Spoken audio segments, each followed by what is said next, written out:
It's 1988, and today's the day for the second annual Bakersfield Jazz Festival at Cal State Bakersfield. You, Doug Davis, are in charge, but it's raining hard. There's no amphitheater yet, just a temporary structure that doesn't offer much protection from all this rain. What else could go wrong? So much already had. The main sponsor from last year did not sponsor us this year.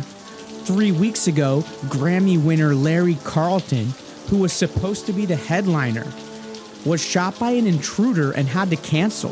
This rain could cause the 2,000 festival goers to leave and end the hope that the Jazz Festival will continue on in the years to come. Luckily, in the afternoon, the rain slows and the festival goes on to be a great success. I guess we'll have to do it again.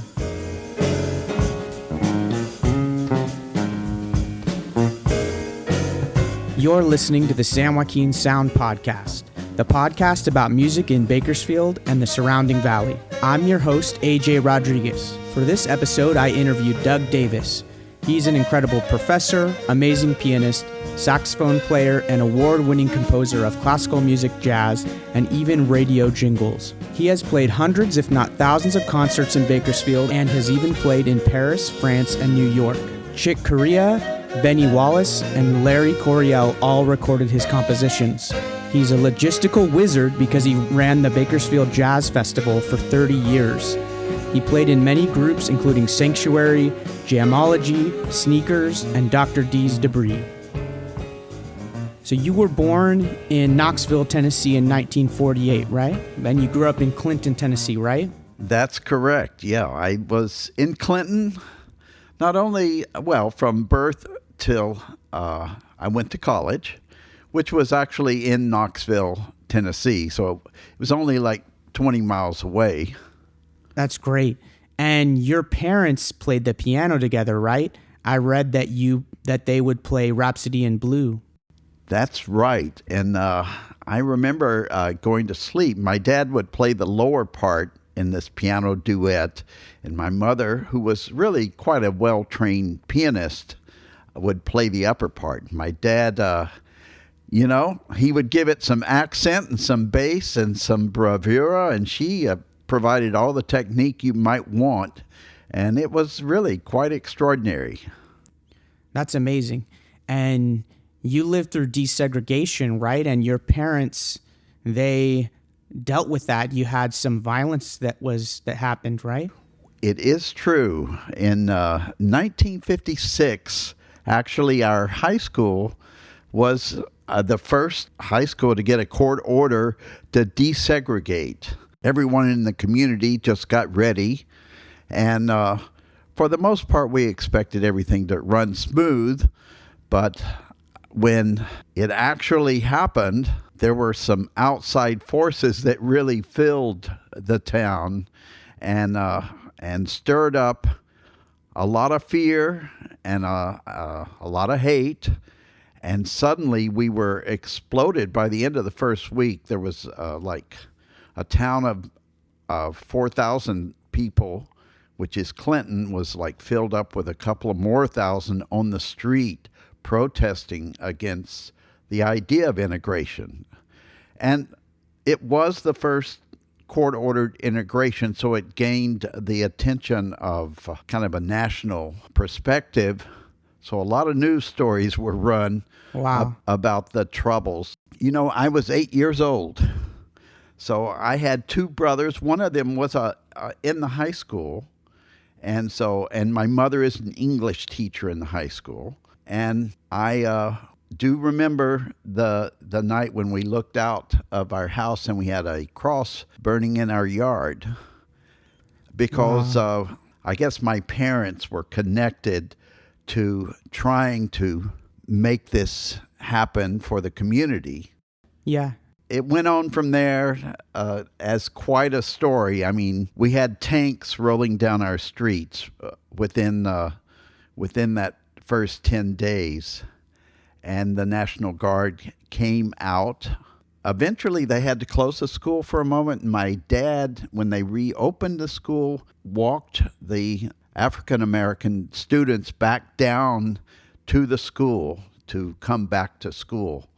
And so the spotlight was on my parents, both as teacher, and my dad was a lawyer who was basically trying to live by the law.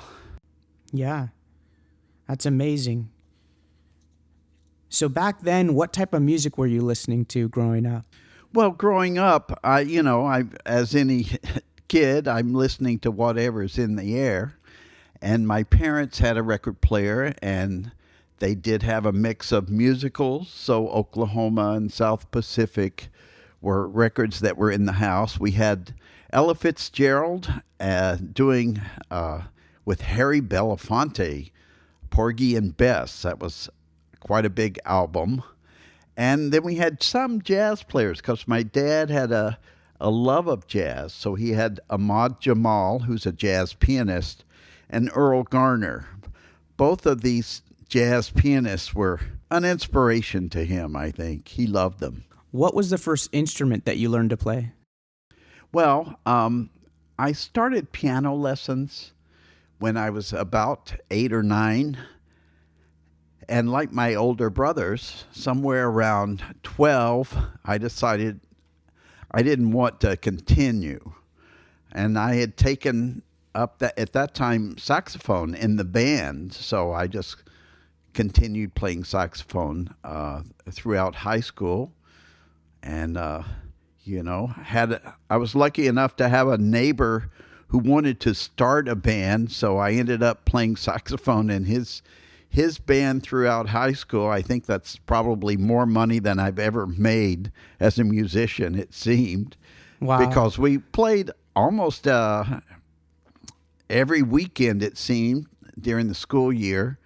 And, for dances that would be in our community or neighboring communities. So that band was called the Embers, right? That's right. I saw this picture in your book of that. Oh. But I also found this picture of when you won the Tennessee Battle of the Bands. That's true. Yes, we represented Tennessee at the National Battle of the Bands. It was up in Boston. I think that was the first time I had ever flown in an airplane. Wow. And, I was, at that point, saxophone, I was beginning to play piano in a more, let's say, accomplished way. We took that trip to Boston, and it was quite an amazing moment. I would say that we were a kind of blue-eyed soul band, and we had 3 horns up front and had our moves down and had a great singer, as you might imagine. Otherwise, those bands need to roll it up and just let it go. Yeah. But that was fun.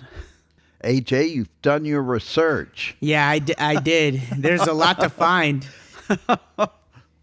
So another thing I think that's important that happens around this time is you were in a high school play, Rebel Without a Cause. Can you tell me about that?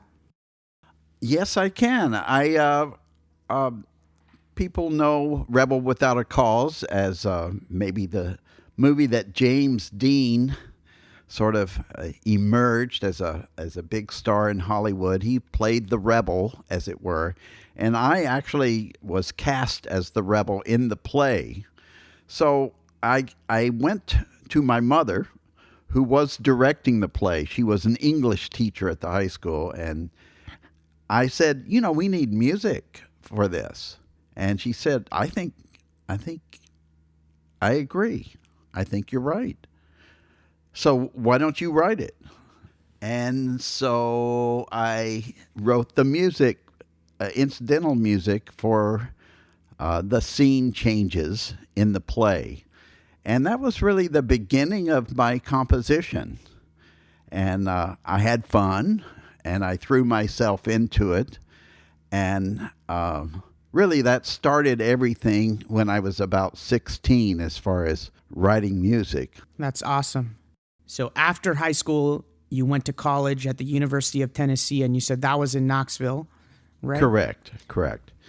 And It's close by. To be honest, I was probably a little silly coming out of high school. I just assumed anybody would be happy to have me come to their school. So I had only applied to one school, which was Princeton. In April, I got a rejection from them. I was, oh, oh no. And it turns out University of Tennessee was the right place for me to go. You might as well take the cards as they're dealt to you. Yeah. But I worked very hard to find out as soon as possible whether this music thing was going to work out for me. So I was kind of on fire. I went to school and went to summer school, and I went through those college years very fast in 3 years because I was just going to summer school and I was testing out of courses when I could. Wow. But you were working at the same time at the lacrosse club, right? I did work at the lacrosse club. That's sort of, you have to realize, when I went to the University of Tennessee, I knew I needed piano. So I auditioned because my mother was a gifted pianist and a well-trained pianist. So before my audition, I practiced furiously for a couple of weeks one of the pieces that she played, and I had her interpretation in my ear.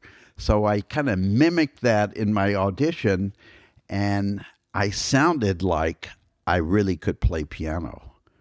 Of course, I hadn't really played and taken lessons since I was 12. Yeah. But when I started out, I went to my first piano lesson, and he very quickly realized, that I didn't know the fingerings for any of the scales or anything. So I had to work doubly hard to gain that skill. And I thought, you have to have piano skills to be a composer. So if I want to be a composer, I need to face this. And so I was in the practice room trying to read my two hands now. It was extremely difficult, and I would get extremely frustrated. So I found myself, in order to blow off steam, I would just start improvising. And I began probably half of my time in the practice room, and this is like 3 to 4 hours, is just making up stuff and playing. And people thought, you're outside the practice room, you think, wow, he can play piano. Only because you play what you can. And that led to me getting a gig at the lacrosse club, playing in a band with Sam Bevins, who was an elder statesman of the Knoxville jazz scene. And I came to a rehearsal with him, and he realized also that, I really didn't know jazz. I just made up stuff at the piano. So he introduced me to a few moves on the keyboard. And of course, I went and practiced them very hard because I had to go back to the gig. And as a young jazz player, you find yourself pretty embarrassed just to get through the night. So that was a great experience. And that was really my summertime gig that first summer at the University of Tennessee.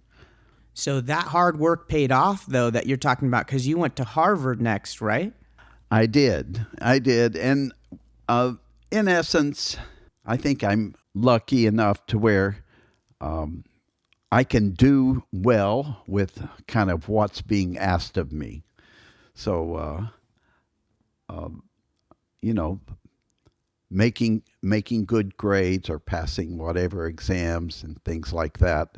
And I was lucky enough to be at the University of Tennessee, where my composition teacher, David Van Vactor, was also the conductor of the Knoxville Symphony. Oh, wow. And so that first year, at the end of the year, I had written a piece for orchestra that he conducted. That led to a second piece for orchestra, and I wrote for the University of Tennessee Band, which is really a gangbusters fine ensemble. And I had quite a few good performances at the University of Tennessee that I was able to cobble together for my application. And it's interesting. I was accepted to Harvard, and you have to understand, at this point, this is like 1969. So when you graduate from college in the 60s, late 60s, you're immediately drafted because Vietnam is going on. Oh. The idea that I was rushing through college was kind of crazy, because when you finish your degree, they did have a college deferment. Everyone was trying to go to college because the alternative was just going to Vietnam. Well, what happened, of course, I was drafted, and I went to take my draft. I, in essence, failed the physical. At one of the tests they had a little box. They said, take off your glasses, look in the box, what do you see? And I look in, and I say, nothing. I'm pulled out of this whole test. I figure I'm going to Vietnam. My eyes are correctable. It just, I need glasses. Yeah. Anyway, he didn't ask me any questions. He flashed lights. And in the end, he walked toward me from 20 feet away and said, let him know what I see as soon as I can see it. And he's walking toward me, and he gets about, 5 feet away. And I said, it's triangle. It's a triangle. And it was a face. Oh, no. And he said, I think that what I said really changed his mind. They gave me, they're only going to call me up unless they absolutely have to have me. And that allowed me to accept the fellowship to go to Harvard.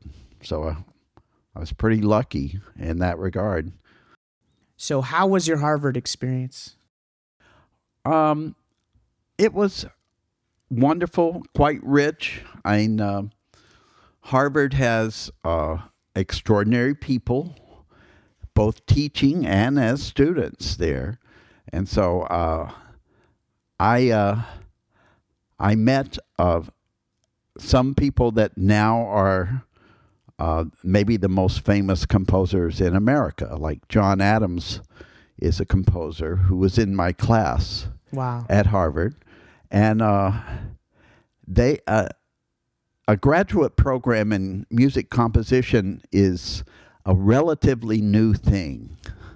They had graduate degrees for music history, the study of scholarly texts and things like that. Yeah. But the idea that you would get a degree in creating music was new, and it had only started, I think, a year before my arrival there. So I was among the very first in that group. And I had wonderful teachers. Some were incredibly demanding, like overwhelmingly demanding. Like, to do what you're asking, it means I have to give 80 hours a week at least.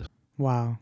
So that was not a problem to them. I was a young father, so I had more important things. I had a 1-year-old that I was looking forward to coming home to.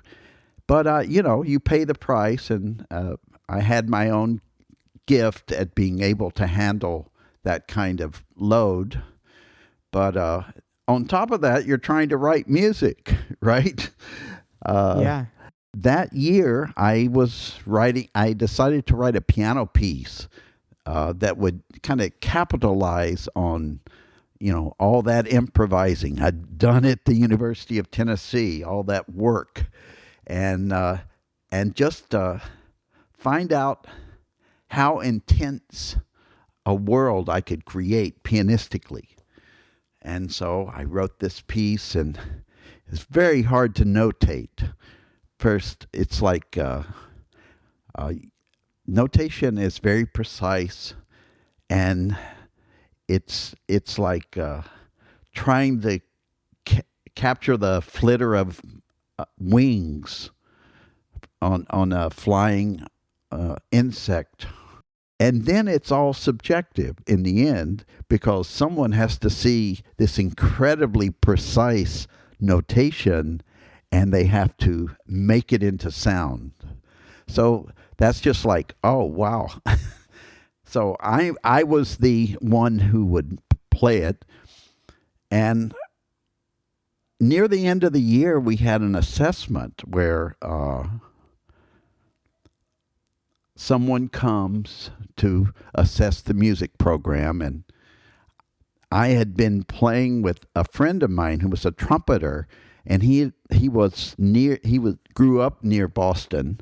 And so we went to his home, and we were having a feast, and we were throwing rocks in a rock quarry, and suddenly my glasses fell off and went way over the cliff into the water. So I was walking to Harvard, and I could barely see because I had no glasses. And I walked in, and they said, "Oh, here's a young graduate student. Let me introduce you. This is Doug Davis. He's from Tennessee."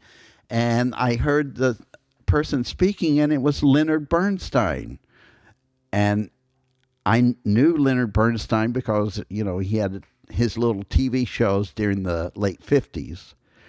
And Leonard Bernstein and I spent 3 hours. And at the end of it, I said, I've got to go to class, my composition class. And I go there, and of course, my teacher asked me to play because Leonard Bernstein comes with me. And as you might imagine, everyone in the class is wondering, like, why I'm walking in with Leonard Bernstein. But I played my piece, and he was commenting on, like, just how extraordinary this one page was. And I said, it was hard to get to. And he said, but you talked about your jazz background, and I don't hear that jazz influence necessarily. And I said, well, I'm from East Tennessee, so I don't know what you know about jazz in East Tennessee, which was a little flip. I think I was out of my mind with adrenaline.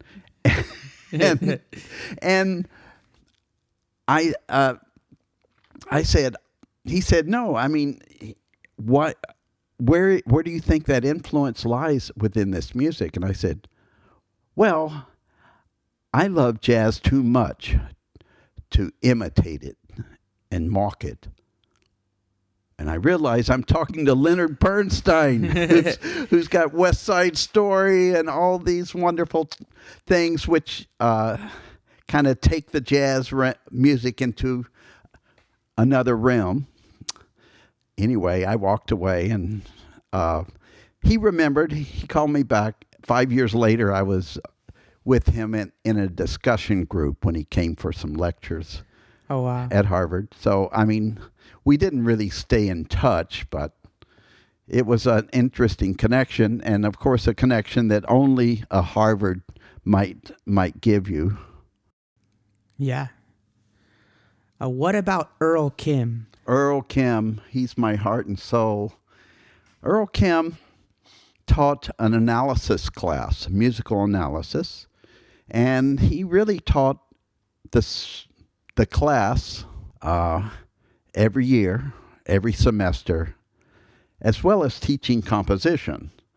So kind of everybody took Earl Kim's analysis class, and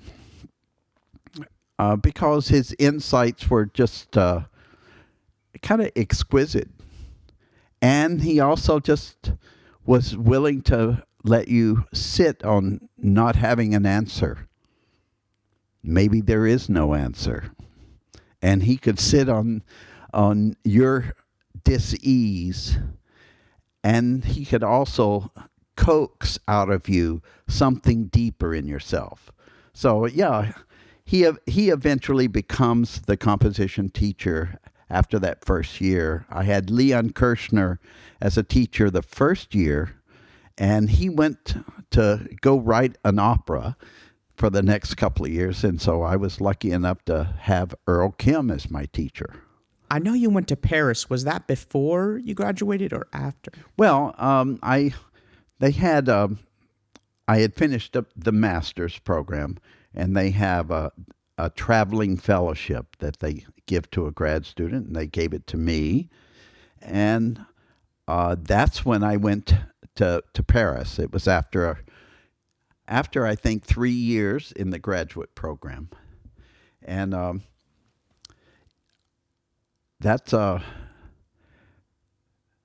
was ready, I think, to have a moment where I could kind of, I wouldn't say reinvent myself, but really to just find myself. Wow. It was very tough. I would not go. They gave me the fellowship, and I'm hanging around in the building because I have a son. I'm not going to leave. Things had gone a little south in the marriage. We were kind of separated by that point, but still, the high point of my day was playing with the kid. But in the end, they said, a lot of people wanted that fellowship, and here you are, you're just walking around in the building.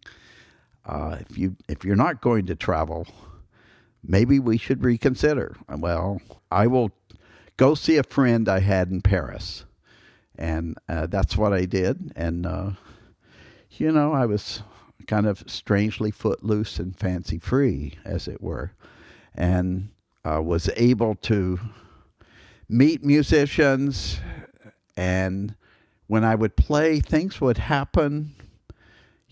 People would hear and say, "You should do a concert." And I would say, "Well, okay." And they said, there's this theater. We'll just book you in there. How's next Thursday? Okay. So That's cool. Yeah, and I was playing for dance classes, just playing piano as people dance, and I for a couple of different things. One would be like a jazz thing, so I just start some time and keep it going. And dance classes, that someone's counting 1, 2, 3, 4. Then they wanted me to. They took some of my music and made a ballet that went on tour, a dance troupe. Well, that's pretty extraordinary. And lots of opportunities came. It was kind of very interesting and wonderful moment there. But in the end, I had to make my way back. Yeah. My real life was back with in the world where I have a son. Yeah. So I was back within it was pretty long, like 6 months in Paris.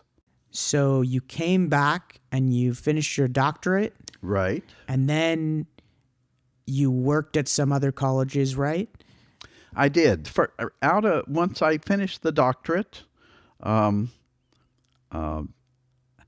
really there are only about 12 jobs in the country and internationally at that moment, or at least according to the placement office at Harvard, these were the jobs available, and I applied to all of them. And that first year, I got no job. And I was thinking, well, I would get letters and it would say, well, thank you for your application to this job at Eastern Kentucky University, but we have decided to take the assistant conductor of the Berlin Philharmonic, whose degree is from Juilliard and already has 12 years of experience. And I'm saying, well, sure. Yeah, I would take that guy. Yeah. So that first year, I didn't get a job, but and I ended up substitute teaching for a period. Actually, I was a Keno writer. If you know what Keno is. Is that a gambling thing? A gambling thing in Reno. My dad became a judge. He was a lawyer earlier. He became a judge. They have judge school, and it was at the University of Nevada in Reno. And he went there in the summer. My son had moved to Lake Tahoe. Well, I'll just go out that way because Reno and Lake Tahoe are right beside each other. And in the end, I had no job. So I said, well, my son's out here, so I'll just stay out here. And I can apply for jobs, and that's what I did. And I was a Keno writer with an advanced degree. There are quite a few, actually, out there with advanced degrees that just are taking whatever job they can get. Sure. And but in the end, that lasted maybe about 4 or 5 months. And I came back and was a substitute teacher in my hometown. And that was a lot of fun. And applied for jobs everywhere again, all 12 again. And I got a job at Emory and Henry College, and I turned down a job in Australia because that just seemed like way too far away from family. And so Emory and Henry is a wonderful small college, liberal arts college in Virginia. It's actually near the Tennessee border.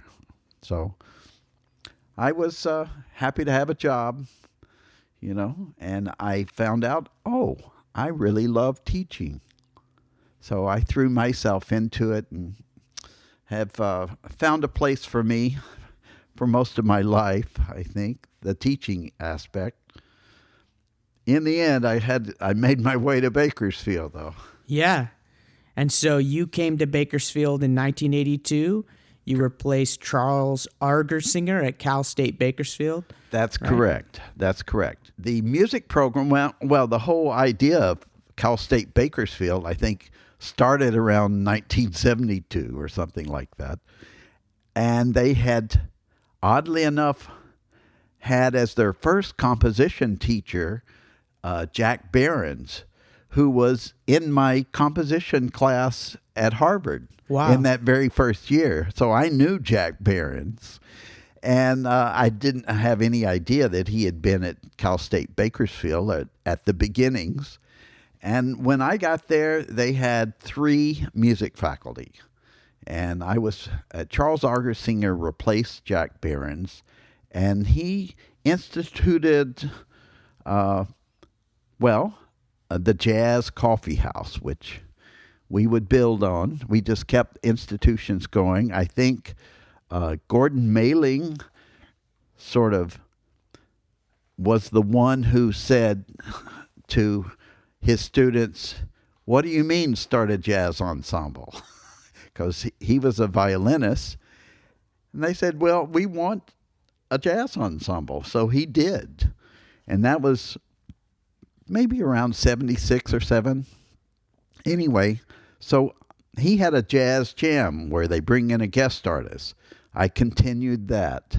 So I'm really the 3rd professor in that area, and I just tried to keep it going. Yeah. And when you got there, I should say that it was a very small program. There was 1 sax player, no trombones, 3 trumpets, 2 drummers, and you had to play the baritone sax because there wasn't one, right? That is true. It's, suddenly all that saxophone playing of my youth came back. I, for the most part, have just played piano. Most people know me as a piano player of sorts. But that first year, I would say, I would grab my baritone sax, and if you know anything about a baritone sax, it's about half the size of a full-grown human.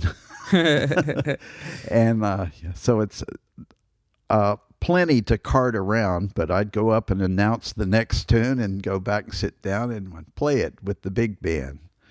What we found out is that when you have a small program like that, you basically pull from all those who want to play in the community.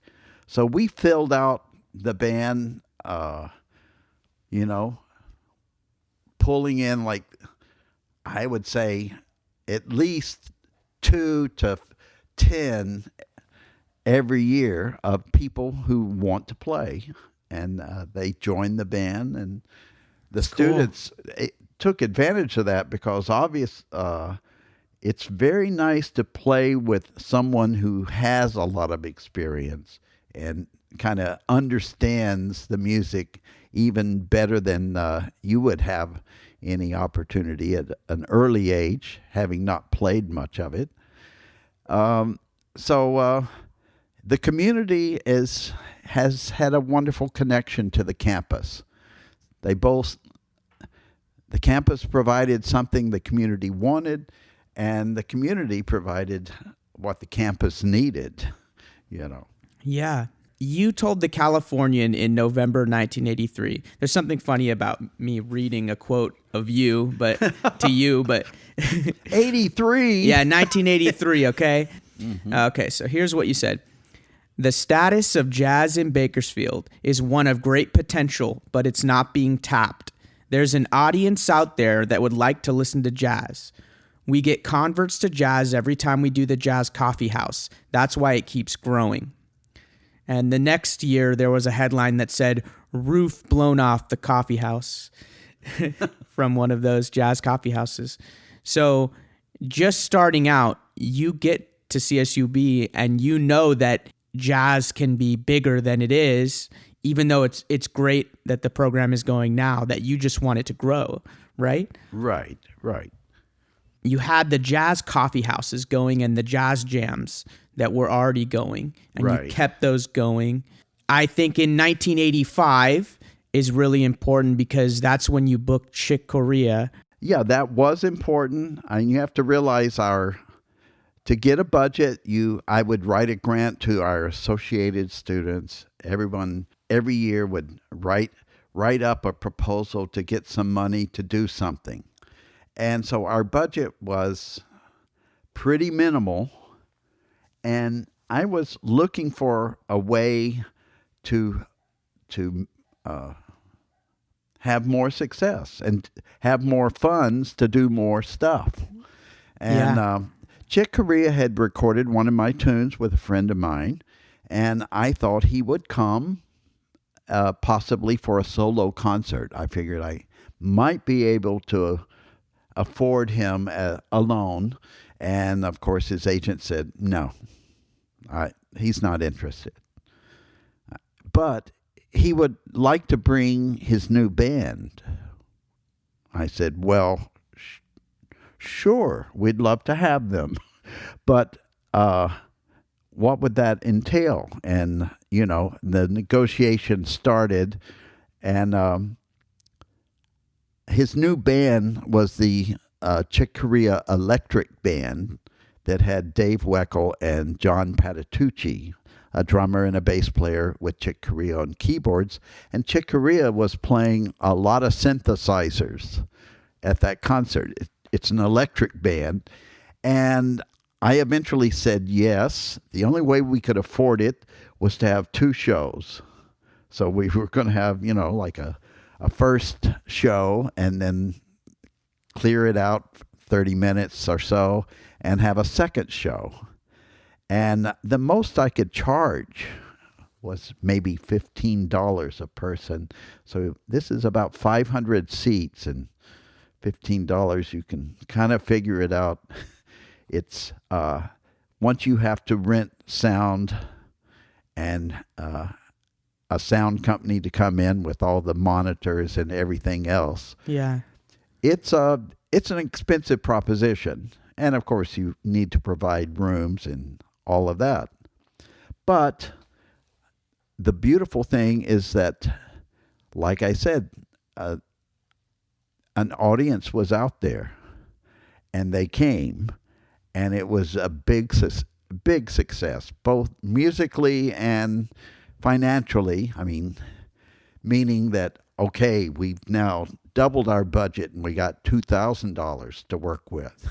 That's huge. But it is huge, and I don't recommend that you make a bet of over $10,000 in order to get possibly $2,000 in profit, but that's just the nature of the beast. Yeah. We were lucky. Did you put your own money for that, for the guarantee? No, I think there was faith. Maybe that rode on faith. There was a lot of work, to get the word out and let people know. And I'm trying to think. Also at this time, it was the beginning of the California lottery. Wow. And the beginning of the California lottery had a lot to do with education. That was how they were selling that. And I know, I'm not so sure I got anything from the lottery for that concert, but I may have gotten, I may have put up $2,000 or $3,000, and they may have put up $2,000 or $3,000. Yeah. And that made it seem possible that we could maybe do okay if we sold out. Yeah. And we did. And both sessions too. Yeah, almost. Yeah, and I had taken all the. You lower the pit where the pit orchestra would be right in front on the stage, and we had filled that up with seats. So we were trying to maximize how many people we can get in the Doré Theater. Yeah. And well, that success suddenly that led to that started the ball rolling, I think. Yeah, that year was big in 1985. You got tenure that year. The KVPR FM got a jazz station in town so that people could listen to jazz. You had an album, Yes, We're Open, right, that came out with students at CSUB or just CSB at that time. Your jazz ensemble got top honors at the Fullerton Jazz Festival. It had Mike Rainey, Ken Bassano, Glenn Fong, Ernie Cervantes, and those are people that you kept playing with, right? Oh, sure. Yeah, we had such tremendous talent, and those musicians are, they're all tremendous and still playing. Yeah, that group was Sanctuary was the name of that group. And we went to the Pacific Coast Collegiate Jazz Festival, which was up in Berkeley, California, UC Berkeley. 2 years in a row, that group was the top-rated group. And in a special category, because I'm playing in it. Yeah. Ernie Cervantes was really the first student that I met when I was auditioning people to be in the big band. I had just written something for the big band, and so I just gave it to him. I went to the piano, and we played through it. And really, it's not something conceivable you could sight read, but he did a fantastic job. And I was always impressed, and he is one of those great spirits that just lives in our community. And I found out, you're also in the Bakersfield Symphony. Wow. I understand. All right, let's talk about the Bakersfield Jazz Festival, or the Rite of Spring. Well, the Jazz Festival, I think, was an idea that was glimmering in the head of Bill Burton, who, Budweiser distributes a lot of beer to the world.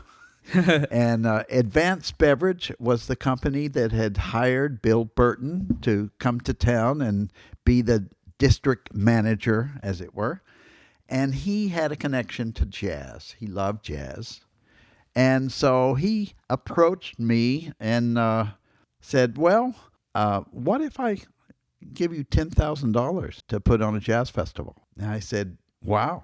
Okay, let me investigate that, and I will be right back in touch with you. I just want to check out what's possible at Cal State. And I checked it out. We had nothing. We had no place to put it on. There's no facilities as such. Exactly how it could work without like restrooms and fencing and a locale. And anyway, I went right back to Bill Burton and said, hey, I don't think Cal State can do it. But, there is an outdoor amphitheater at Bakersfield College, and they have, bathrooms and all that set up and nice seating. That seems like the right place. And he said, no, I want to do it at Cal State Bakersfield. And at that point, I just said, okay. And I began to figure out how that's possible.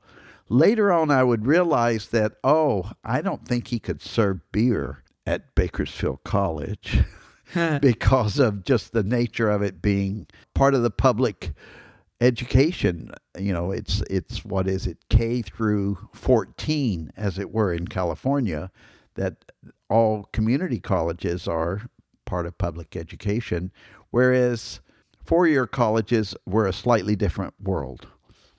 Anyway, I began putting it together, and by the time I got the offer and looked around, it was really too late in the year, but in my investigation of artists who might play, I came up with one that was going to be coming through. Like you say, many things go to L.A. and they've got to get to San Francisco, and we're in between. And could I put on a concert with Spyro Gyra? And so I said, okay. We came up with a price that I thought I could live with. And so we had a second big concert in the Doré, and it too was a big sellout. So this concert thing seems to be working. And I then had a kind of a full year to plan, and we did get lottery funding to support that very first year. And I think that was about $7,000 or something. It was, if you have a budget that is $1,000, someone throwing around $10,000 or $7,000 more is like considerable. Yeah. And I put together a lineup for that very first festival, and I had heard the Yellow Jackets, and it just so happened they were featured in a Star Trek movie and won 2 Grammys. It was a little bit odd. Wow. The timing of things. So the Grammys, are happening like whatever, I don't know, probably February or March. And then so the festival's in April, so hey, that's good timing. And I had other groups, and I had Mary Osborne on the stage because we do have our local stars. I had Richie Perez, who was also with her. And I also had my own group. We're just trying to fill out the day. And I brought in Baba Tunde, who was coming down from the Bay Area, I believe. And so that opening festival. And Dizzie Gillespie, right? Well, the big news about maybe a month before the festival, Dizzie Gillespie was coming that same weekend as we had for the Jazz Festival. And this was just happenstance.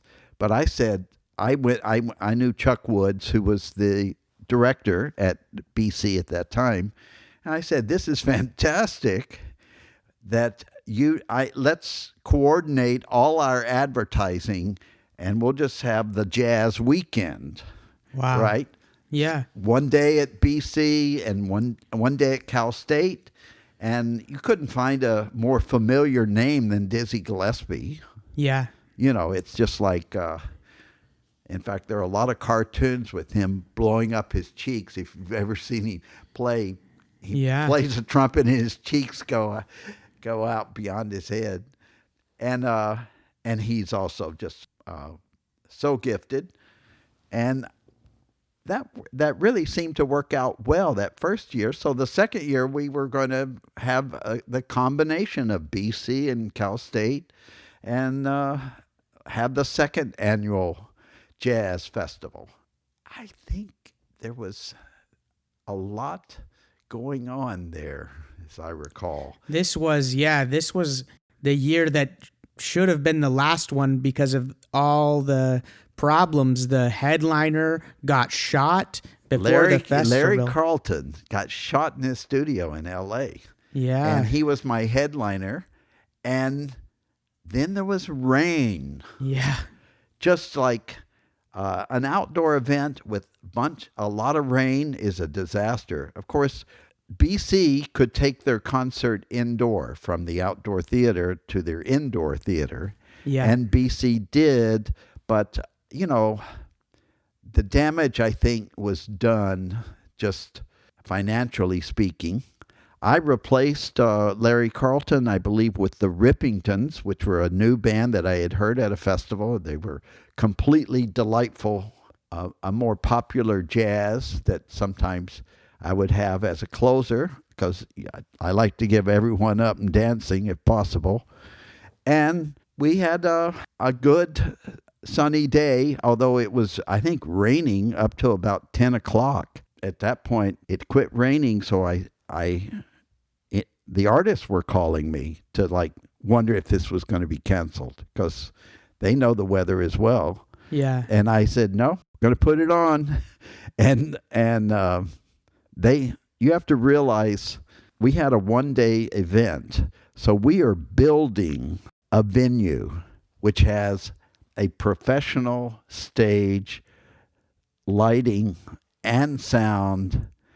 And we would have started building it probably at 7 a.m, but now we're going to start at 10, and we open the gates at 1, and the show starts at 2. So it was a flurry to put everything together, get the lights up and get the sound out. You can imagine sound companies don't want to pull out all their equipment when there's a threat of rain. Yeah. But we had no problem, we had a pretty good day of it. I think that's when the Bakersfield College Arts Ascending bowed out. They were the ones who were financially supporting the BC side of it. So the next year, we decided on a single venue. We went to the fairgrounds, I believe. Yeah. And, the fairgrounds has its own ability to have stage and lights and stuff. I mean, as long as somebody's paying the bills. And so we went there thinking we would do it together. BC and Cal State would just pool our resources. And as it turned out, they had to pull out. Fortunately, we had enough successes early that we just weathered that storm. And the next year came back to Cal State campus and would have it in the soccer fields out there at that point. Yeah, we should say all this is before the amphitheater's built at CSUB. Right. I think the amphitheater maybe was at the 6th year, and the very first year it was built, we couldn't use it because actually the grass was not really strong enough to handle a crowd walking all over it.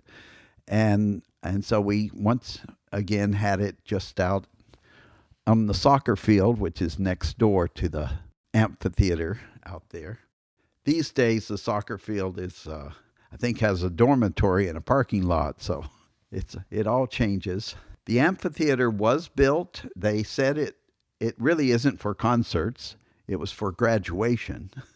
And it's true. It's an unusual structure because it has steps going up to the stage, just like you would for graduation to have steps off the stage. It's a nice rounded stage in front, but it had a cover over it. At least certain things could be protected in the back of the stage if needed. Had a couple of bathrooms, which is nicer for the artists than just bringing in more porta potties for them. Or what we did were trailers. We would give a trailer for each artist to have their own backstage room, as it were, since we only had two dressing room areas on the backstage of the amphitheater.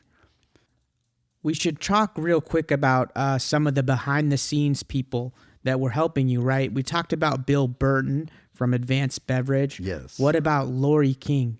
Lori King, that's right at the very beginnings of things.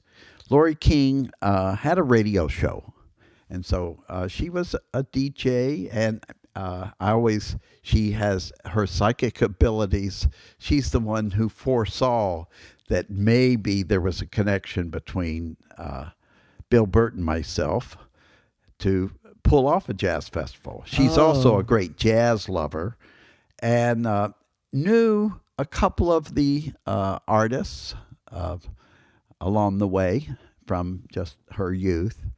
And she was quite involved in those early festivals. I mean, really the first festival.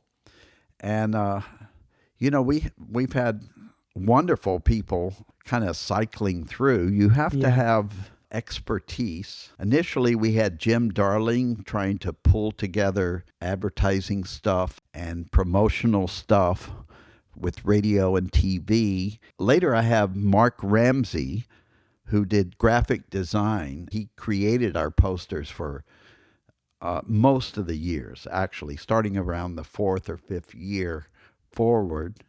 And if we were in my house, back in the room where I have a nice grand piano, you would see an entire wall of 32 posters because Bill Burton, that first year, they really carried the festival. Advanced Beverage carried the festival, and so if something came up and I was like not sure how to pay for it, he said, "I got it."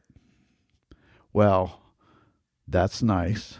And he wanted a professional artist. He wanted to be in charge of that poster.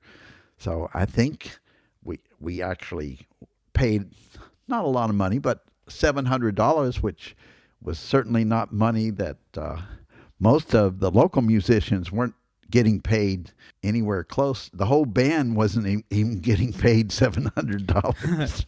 Anyway, he framed that festival poster, and he did that every year. And he passed away right before the 7th festival, I think. And so this is 32. I continued framing a festival poster, but of course, in the end, 32 posters covers a lot of wall space. Yeah. So that back room is a little bit crazy with posters. I think in the end, I'll just give them to Cal State, and I need to do that pretty soon. You had so much responsibility. You had to locate the venue, find sponsors, book musicians, write the contracts. You had to find place for the artists to stay, sell merchandise, recruit student performers, get publicity, and even you were performing yourself. Much of that is true. Thank God I was married to a woman named Adele, who was an elementary school teacher. And probably the biggest moment in the history of the Bakersfield Jazz Festival was after that very first jazz festival, where we broke down all those tables and chairs in the festival and getting home like at 2 a.m, and we're completely exhausted. And we look up at the ceiling and realize it was successful. And I guess we'll have to do it again. And if you didn't make that decision to do it again, it would have stopped right there. Someone has to pay a price, and it wasn't a price that I paid alone. She organized our volunteers, and that's a group of 100 people each day that are out there with their 2 to 3 hours of volunteering at a gate or at a table or serving beer or, taking tickets or handing out programs or doing all those things that, make an audience come in and say, "Hi, I'm glad to be here." And eventually, I was out there working with my sponsors and just going crazy. And I had someone from Cal State who came out and was just like looking at me, dealing with, all the vendors who are going to have various foods and merchandise to sell and telling them where their booths are going to be. And she said, "Could you use some help?" And that was Sue Wallace. And really, I said, absolutely. I turned over to Sue Wallace that organization of those outside vendors. And then we had another Ramsey. Mark Ramsey was the artistic designer, but Mike Ramsey was in charge of everything out away from the stage in terms of organizations. Just dealing with fencing, dealing with where you place porta potties, dealing with the tents that had to go up. And we had quite a lot going on. I am not alone in all of this, if you can imagine. Just the idea of someone organizing 100 workers to come in that day and have their name tags and know exactly what they're doing and where to go. Well, that's good. If I had to do that and also play on the stage and deal with all the artist stuff, that would have been, I couldn't have done it. Not well. Yeah, it's just so much work. It's just amazing to put on a festival, and for 32 years it ran, and that's just so much work. And it's not like you were like an experienced festival promoter. You built it from the ground up. It had the good fortune to start smaller. It did grow into a much more massive undertaking. Complete with fireworks, which may have been a problem. I tried to write everything down for my successors and give them like a timeline, sometimes by month, by week, by day, and then, in the last days, my to-do list was, maybe 40 things. Wow. These things have to happen today. It's good to write it down, and that way maybe you won't forget something. But, in the end, that's just a lot. It's a lot to deal with. But the audience kept coming, and let's face it, without the community, which is the audience, of course, but there's also corporate sponsors. We had the opening 5 or 6 years, we just had advanced beverage. But after that, we've had a car dealership. By the end, BMW stepped up with a 5-year guarantee. Wow. Of $75,000, not per year, but $15,000 a year for 5 years. Yeah. So, that's, they became our title sponsor at that point. And we suddenly wanted to, when Bill Burton died, we decided to give a scholarship and endow a scholarship in his honor. And we would give that scholarship from the stage. And eventually we grew to almost 20 scholarships that we gave from the stage, because I established a scholarship sponsorship so that people could be, get all the perks of being a sponsor, but they're going to give away $2,000 to like very deserving students from various disciplines. Spread the love. Yeah. It's important to say that you're not getting anything from this. It's for the students to get scholarships. It's to fund the program, to buy the equipment. That's why it exists. Well, that's true. That's true. I have no salary, although I must admit I should be wearing a jazz festival sweatshirt today. The sweatshirt might come from 2003. I don't know. The volunteers, none of them were being paid. We did pay the stage, your stage workers. Yeah. And certainly all the lights and sound and all those stage workers and a production manager. Those are positions that we paid as well as the musicians. In 1992, it was the 6th year of the Jazz Festival, and it was the first one with the amphitheater, and it also had a tribute to Mary Osborne. Do you remember that? Yes, I do. She was so dearly loved in the community. And among jazz musicians, she was more than dearly loved. We all knew how special her talent was. We had basically a band which featured musicians who had played with her from the community. So it was a group, basically her colleagues who had played. And of course, among them was her son, who was a bass player, quite a gifted bass player, and her daughter, who was a singer and is a singer.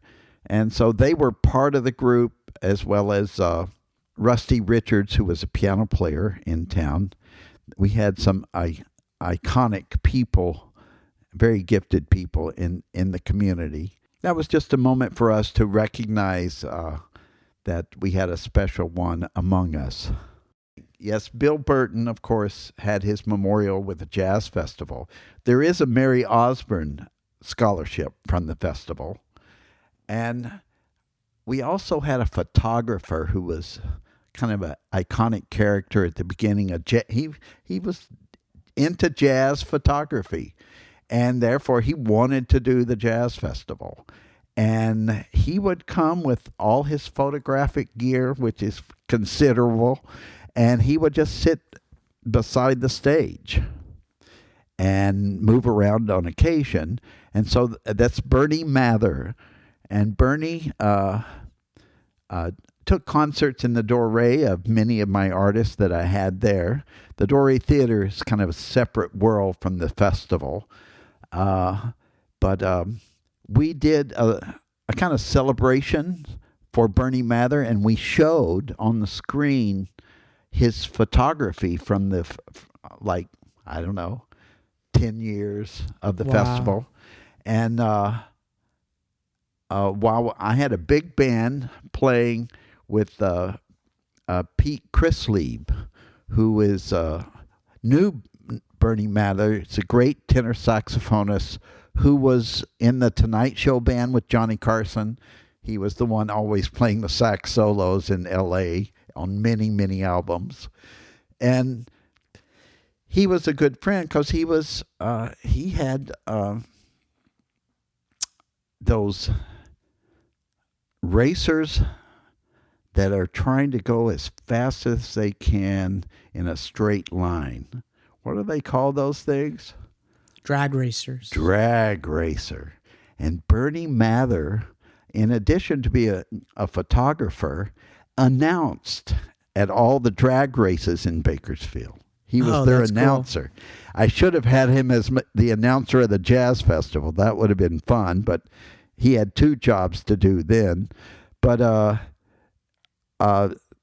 and one time Bernie opened his car and he showed me a motor that he had machined out, I guess, for these drag racers, which is like a ridiculous amount of power that they're going to try to draw upon to get themselves going. But along the way, we did have our tributes. Yeah.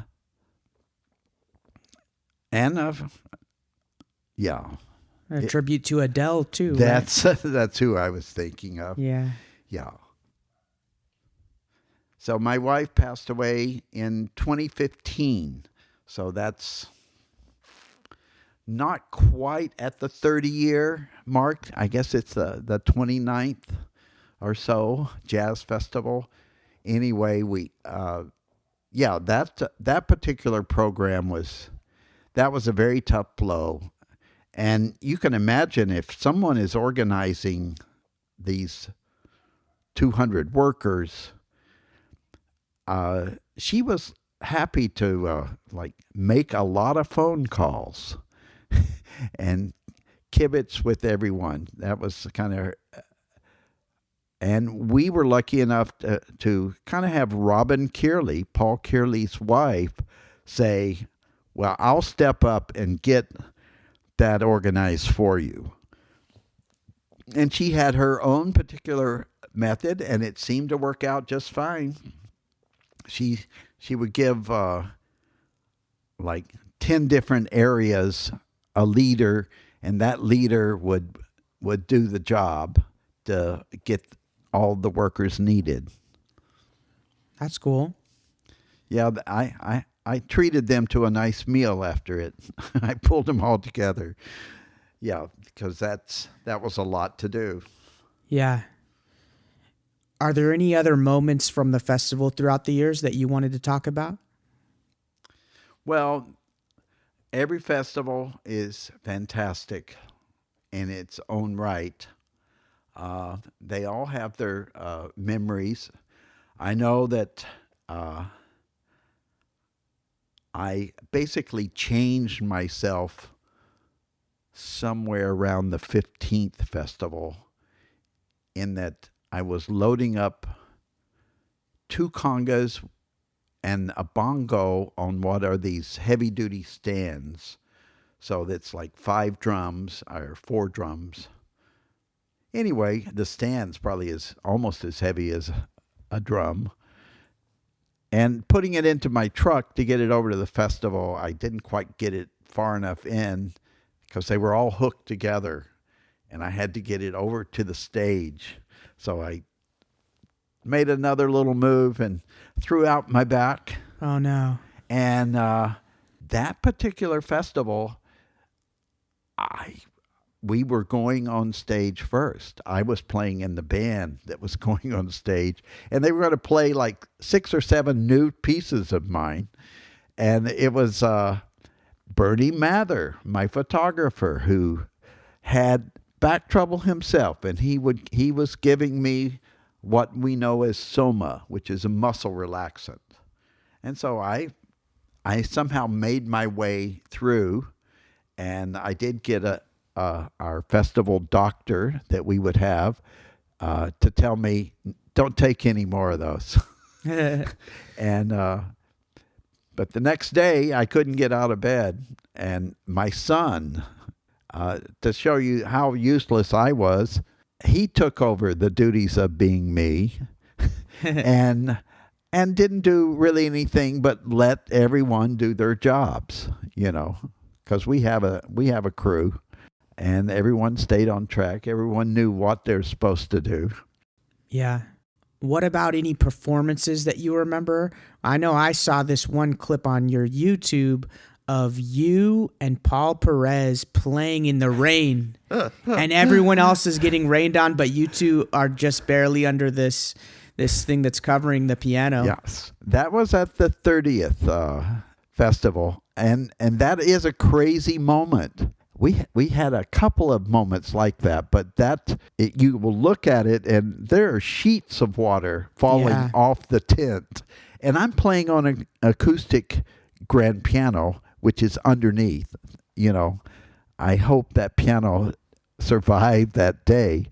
But I have like 3 guys out, 3 horns, and it's a sextet.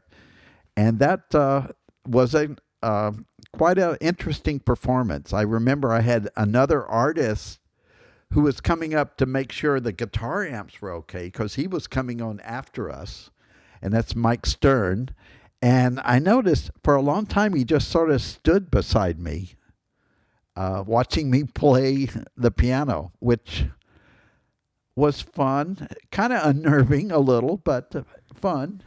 Yeah. Another moment when we had rain, and this was, I think, at the Mary Osborne tribute. It had been threatening rain. It wasn't actually raining. And then finally, when Andy Norell, who plays steel drums, his band came up, and it suddenly rained. And it was raining, and he was hitting the steel drum, and there was water flying off his drum.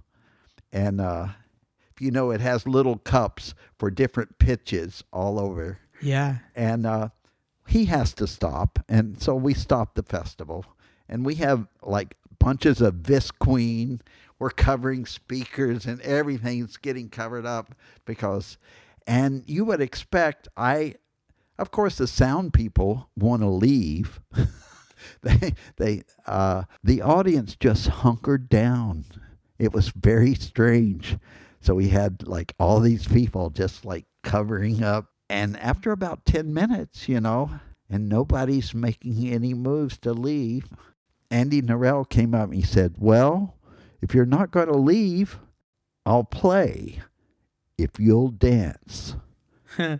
And he came back out, and I'm sure most of them just sat there covered up. But we did get some crazy enough people to dance, and it did quit raining, of course.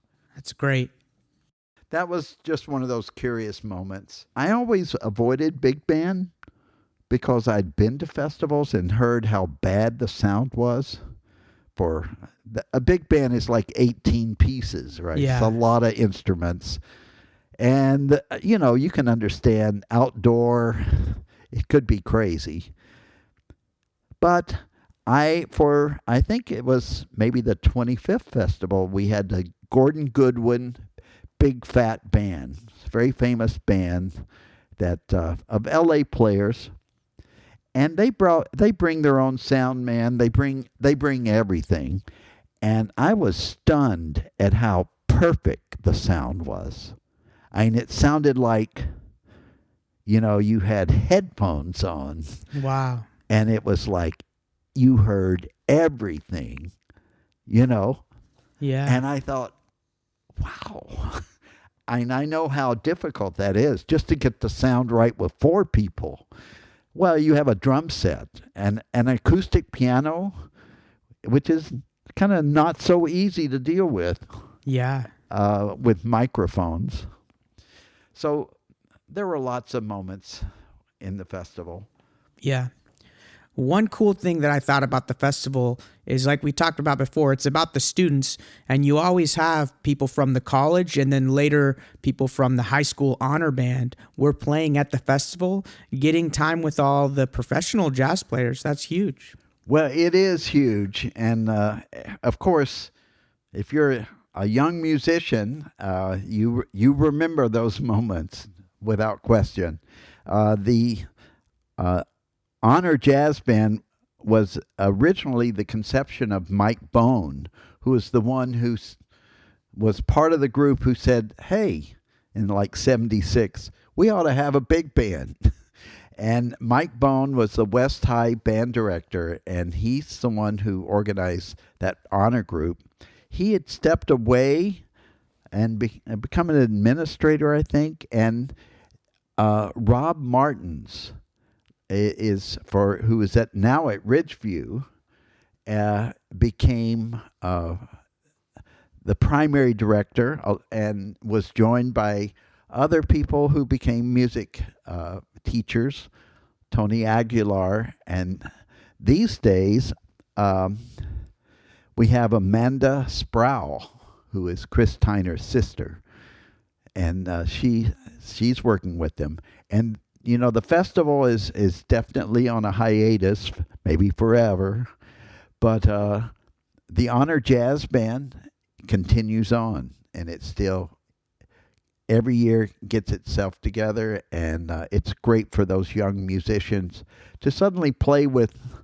They may be the best in their high school, but now you get to play with the best from all the high schools. Yeah.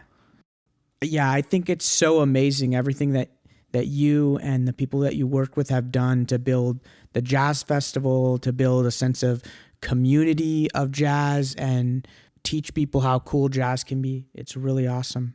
And how a lot of the people that were involved with this are continuing that. Some of my professors at BC were Chris Tyner, Kyle Burnham, and so did Paul Kearley.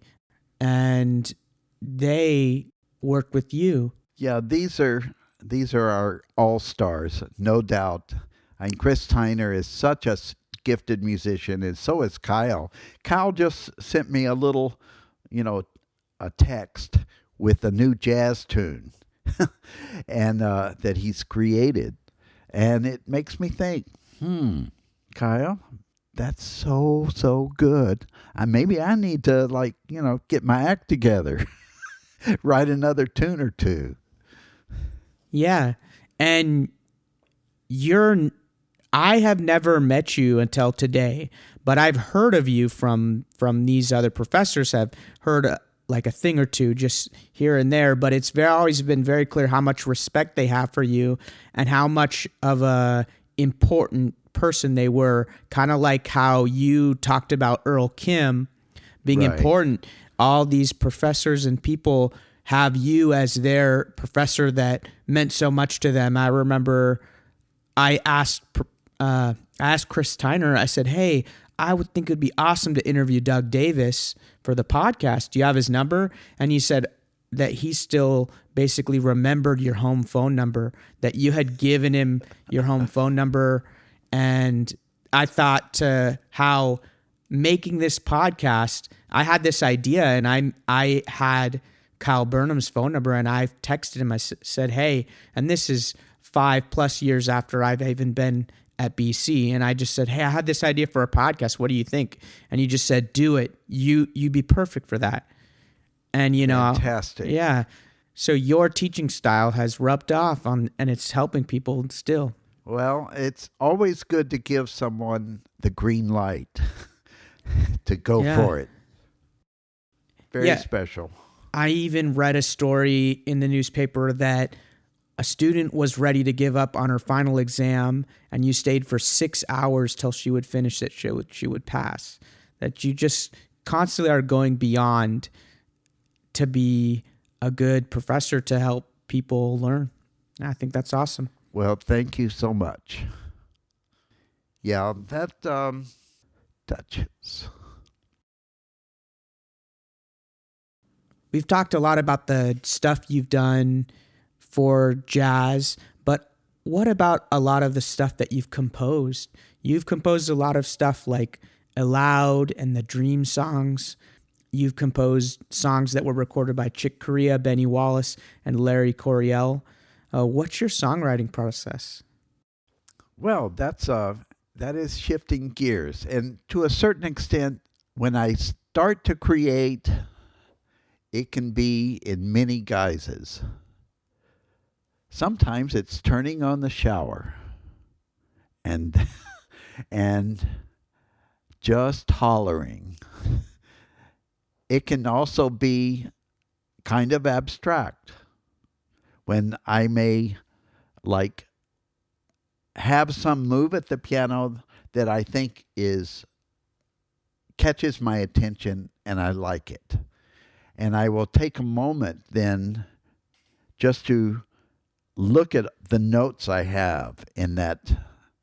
And I have on occasion taken text that I've written and take that momentary flash of brilliance and work out some kind of scheme that spins and spins until it finds itself again, and then use that to guide me through the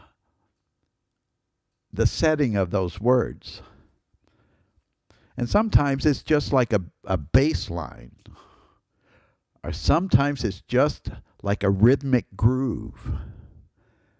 It always is giving like the full weight of my being to whatever is driving me forward. So, and I think I began to trust my voice. You know, if I can sing it, I can hear it. Then having enough experience, like with an orchestra, to understand what the instruments can do, and more importantly, what they can't. Writing in such a way that everything will sound. It doesn't get too muddy or too thin or too anything. You know, it's going to sound right to my ear. And for whatever reason, there's all different aesthetics in music. I'm given to wanting the next moment to feel, in some sense, so connected to what's happened before that we feel that it's almost inevitable. And if you can make everything feel like it's the right note, then what more are you going to ask of music? Yeah. So, and I do, you know, we shape things. We all have our own little dance. And we all have our natural gifts. I would love to have more technique, more that I could hear. But, you know, like Bach seems to be able to hear with great clarity maybe 4 different voices doing different things at the same time. Well, that's a technical gift, you know, both for his ear and his mind. And to have control over that and have them all singing at the same time is, we just about, you know, we give a nod to genius. But don't devalue yourself that you can't do that. You know, Mozart may look up and see a whole piece along the skyline because that's Mozart. So the best thing I can do as a creator is just be myself. I love that. That's a big question. Yeah. I hope I gave a small, good enough answer. I think it's great. Yeah. Let's see. Is there anything that we didn't get to talk about that you wanted to? Well, there is just a special gratitude toward the community that I would love to share. Sure. Because this community has given me my life and support, and I look forward to continuing to hear music, maybe sent by one of my former students, and continuing to go to the symphony and hear kind of the magnificent work that's there, and at the concerts at BC and Cal State. And we have the Bakersfield Jazz Workshop, which every Tuesday night, like, is showcasing artists from the community and giving a place for others to come and learn and play. So, I mean, we've got a lot to be grateful for. For the last question, I always ask this. Are there any Bakersfield musicians or artists that you think people should look up, whether it's from the past or from now? Well, this is in honor of a friend. I may mention more than one. It's not like I know this person at all. But one of my colleagues researched in a book on Lawrence Tibbett, T-I-B-B-E. Opera singer, right? Opera singer, and one of the first Hollywood singing actors, but he was also with the Metropolitan Opera and he was the head of the union, I think, at one time for film actors. I don't know that much about him other than, wow, he grew up in Bakersfield. Yeah, early 1900s opera singer. Yeah. Exactly. And maybe he had a relative who was a sheriff or a police officer. There's something like he may have lost his father in a gunfight, the last gunfight in the West. Whoa. And then there's another person who has written a book about the other Bakersfield sound, as he says, which is Randy Fendrick. And he's a wealth. I mean, he wrote a book, and I don't know if you're aware of it. Yeah. Oh, okay. Well, that's kind of wealth of knowledge. And I'm glad you mentioned Chris and Kyle Burnham, because certainly they would have a lot to offer. And Chris is basically this light in Bakersfield that like radiates everywhere. So that's way too many, and it would only continue. But thank you for this effort. It's wonderful. Well, it's been great. I'm happy to have you have an interview with you. It's great. Yeah. Well, keep after it. I will. Super.